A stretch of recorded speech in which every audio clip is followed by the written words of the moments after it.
do I avail of this green lane? Ako po talaga hindi ko yung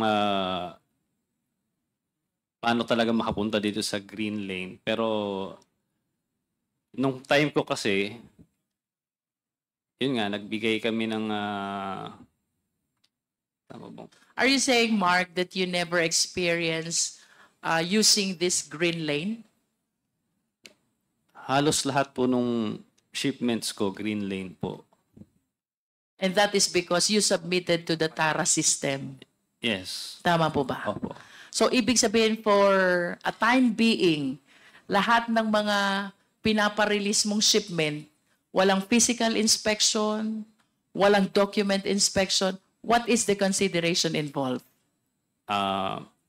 Yun po, may TARA system po sa BOC. And how does TARA system work?